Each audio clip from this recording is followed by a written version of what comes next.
కిచెన్‌లో ఈజీగా అవైలబుల్‌లో ఉండే 2 ఇంగ్రీడియెంట్స్‌తో ఈరోజు నేను మీకు ఒక హెయిర్ ఆయిల్ చూపిస్తున్నాను. ఈ ఆయిల్ మీరు వీక్లీ ట్వైస్ అయినా అప్లై చేయండి. మీకున్న డాండ్రఫ్ కానీ, హెయిర్ ఫాల్ ప్రాబ్లమ్ కానీ చాలా వరకు తగ్గుతుంది. ఈ ఆయిల్‌లో నేను యూజ్ చేసిన 2 మెయిన్ ఇంగ్రీడియెంట్స్ వచ్చేసి లవంగాలు, అలాగే వెల్లుల్లి. ఈ రెండిట్లో కూడా anti bacterial and anti fungal properties ఎక్కువగా ఉండడం వల్ల మన హెయిర్ ఫాల్ అనేది తగ్గి హెయిర్ అనేది స్ట్రెంథెన్ అవుతుంది.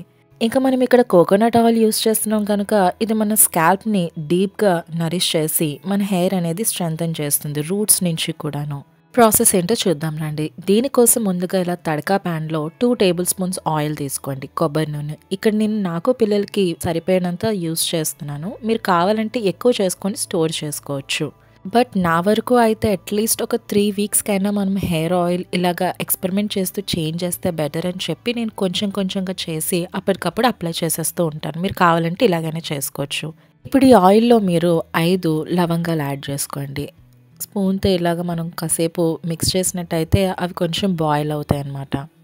లవంగాలు అనేవి మన స్కాల్ప్ మీద ఏమైనా ఇన్ఫెక్షన్స్ రాకుండా ప్రివెంట్ చేస్తూ ఉంటాయి. చాలా మంచి ఇంగ్రీడియంట్ అనమాట. లవంగాల్లో ఉండే యాంటీ ఆక్సిడెంట్స్ తలకు రక్త ప్రసరణ బాగా జరిగి జుట్టు పెరుగుదల వేగంగా జరిగేలా చేస్తాయి. హెయిర్ ఫాల్ అనేది చాలా త్వరగా కంట్రోల్ అవుతుంది. ఈ హెయిర్ ఆయిల్ మీరు తప్పకుండా వీక్లీ ట్వైస్ అయినా యూస్ చేయడానికి ట్రై చేయండి. ఇందులో ఉండే పోషకాలు హెయిర్ ఫాలికల్స్ బలపరిచి జుట్టు ఊడకుండా చేస్తాయి. దానివల్ల హెయిర్ ఫాల్ తగ్గి హెయిర్ కూడా రీగ్రోత్ అవుతుంది.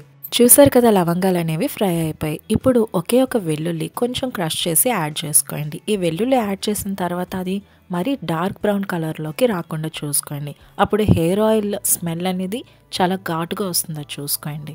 ముందు చెప్పినట్టు ఇందులో ఉండే anti bacterial and anti fungal properties వల్ల మన హెయిర్ డాండ్రఫ్ పెరిగిపోయి ఇచ్చినెస్ కానీ రెడ్నెస్ కానీ పెరిగిపోయినప్పుడు ఈ హెయిర్ ఆయిల్ కనుక ట్రై చేసినట్టయితే అవన్నీ కూడా కంట్రోల్ అవుతాయి.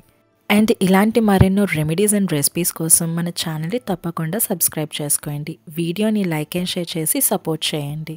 మన ఆయిల్ అనేది రెడీ అయిపోయింది. ఇప్పుడు చల్లారిపోయిన తర్వాత ఆ లవంగాలు వెల్లుల్లి పక్కన పెట్టేసి ఈ మిగతా ఆయిల్ కూడా ఒకసారి స్ట్రెయిన్ చేయండి. రిమైనింగ్ పార్టికల్స్ ఏమున్నా కూడా వడకట్టేసుకోవచ్చు. ఇప్పుడు ఈ ఆయిల్ అనేది మనం అప్లై చేసుకోవడానికి రెడీ అయిపోయింది. మీరు చిన్న పిల్లలకు కూడా ఇది అప్లై చేయొచ్చు. ఎప్పుడైనా సరే మన హెయిర్ ప్రాబ్లమ్స్కి తగ్గట్టు ఇలా ఆయిల్ చేంజ్ చేస్తూ ఉంటే రిజల్ట్ అనేది చాలా ఈజీగా రికగ్నైజ్ చేస్తాం. వీడియోని లైక్ అండ్ షేర్ చేసి ఛానల్ని సబ్స్క్రైబ్ చేసుకోండి. Until next video, take care and by.